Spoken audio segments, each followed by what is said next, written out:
our theme of broken relationships, if you're asking yourself, is my relationship in trouble, and you want to have a fighting chance to succeed, our next guest is here to help. Joining us now is counselor, master life coach, and the author of Helping Americans Heal, David Essel. David, welcome to Bloom. Gail, great to be back with you. Yeah, it's great to see you. Yeah. And I'm holding your book that really applies to this love and relationship secrets that everyone needs to know. And I know this was a really popular book that you rolled out. And, you know, people want to be in solid, good relationships, but that's not always easy. No, and you know, right now, from COVID to today, the American Psychological Association did this major survey, and unfortunately, they found that 80% of marriages are in worse shape now from COVID to today via any other time that they've done surveys. So that's 80% of Americans in marriages are struggling.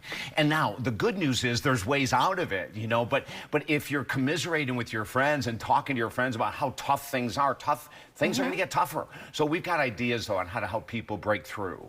So what was it that just people were so on top of each other during the pandemic that they realized everything that annoyed them about the other person? I mean, what happened that 80% of the people came out on the other end like, man, this just isn't working? Beautiful question, Gail. And the answer is yes, the pandemic had an effect, the political unrest had an effect, the recent hurricane had an effect, right?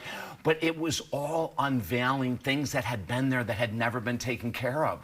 So if you have resentments with your partner that you haven't taken care of in 10, 15, 20, 30 years, when major stressors hit, you're going to go down there. You know, you're going to start to break. You don't have, your relationship is built on sand. When you have resentments from the past, maybe a partner strayed, you know, maybe someone betrayed you, maybe someone lied to you, whatever it might be, and if you haven't taken care of it from years ago, when you hit the pandemic and COVID and all of your freedom is taken away, and maybe you're having money problems or career problems, well, if you're not solid before those major stressors, traumatic events hit, those events are going to be the straw that breaks the camel's back, and that's when people start to nosedive. So you're saying this is like residual. Yeah. It's something that's been lingering in the background that you haven't dealt with, and then the litmus test is that when something major happens, if you see things start to go up in smoke, that means you need to look back in history of what's going on. That's right. Now, we're going to separate that in the survey from people who just started having troubles during the pandemic. Okay. Now, there are some, because of the stress or the stress of the recent hurricane, you know, there are some couples that go into major fight modes because they don't know how to deal these traumatic experiences. We've never gone through them before, many of us, right? So there's a percentage of couples that will get into tough situations via traumatic events. But most of them, it's only bringing to the surface what we've never taken care of. So let's talk about actionable steps, which I'm sure are in this book, Love and Relationship Secrets. Give me some of the secrets. I want some secrets. Okay, number one, true intimacy. What is the definition of true intimacy? It has nothing to do with touch, kissing, sex. True intimacy in a couple is 110% honesty. Okay. That we're willing to, when something happens that's upsetting, we're willing to say, can we sit down and talk? Like right away, not 6 months, a year, 10 years later. So we have to remember that that's crucial, right? Number one. Number two, if you're in a battle with your partner, sleep in separate bedrooms. Really? It's totally cool. We've been given this misnomer, this complete lie that once you're married, you're supposed to always be in bed together. But let's think about this. If you're stressed and you're sleeping next to someone, your rest is probably going to be terrible. So go into a separate room for 3 or 4 nights. You know, make it a joint agreement. Listen, I love you very much. I'm not leaving you, but I need rest for work, for communication with you, for the kids. So let's get our rest, because you know, when we're rested, Gail, we're more logical. We're less emotional.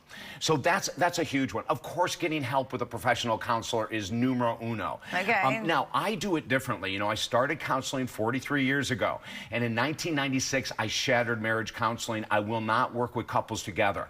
I work with them separately. And the reason for that is when they're separate, they're more open, they're more honest. They're not, when you get a couple in your office and they're fighting, and in 1996, I'll tell you a quick story. It's the last time I worked with a couple. They were arguing for 45 minutes out of the hour, and I go, guys, time out, time out. You can do this at home for free. You're Yeah. paying me a ton of money. Yeah. Like, this doesn't make sense. So you kind of take the police interrogation route. That's You put them in That's separate right. rooms and start, you know, and Amen. you start to hear the truth. That's right, that's right. And then they'll be open, you know, because if they're together, one might go, well, if I say this on the way home, he or she's going to blow up at me. If I'm this honest with this situation, they're going to be so upset with me. But if they're talking separately to me, they're venting, and then myself and the husband, myself and the wife can work on their issues. And if I can get the wife to work on her issues and the husband to work on his, we can bring them back together, gal. What do you do if the one spouse is like, nah, I'm not into counseling? Do you just go yourself and try to just self-improvement? You know, your questions are so dead on because the thanks. answer is yes. It doesn't matter. One person can heal a relationship. Really? One person that learns emotional regulation techniques that we teach, which is a fancy word for how do I control my emotional response to my partner without going. If one person learns that, or another thing we talk about a lot in the book is something called disengagement, where I ask one of the couples to raise their hand. Of course, I'm only working with them separately. And I said, guess what? You're going to be the leader in this relationship. Every time something starts to blow up, you're going to take a time out. And you're going to say, honey, I love you very much. I'm going for an hour walk. I'm going for a 2-hour car ride. When I come back, can we try again? Okay. That allows the emotional situation to calm down, right? And then for them to come back and be able to talk. And sometimes I say to couples, take a 24-hour break from this bickering. You know, tomorrow at 6 o'clock, we're both going to be in a different mindset, honey. Can we talk then? You know? I like that. And it's really This is all beautiful. good stuff. Yeah. This is why we love having you on the show. Oh, Gail, I appreciate that. Thank you so Yes, much. yes. All right, well, I appreciate, and we're going to connect you with David on our website.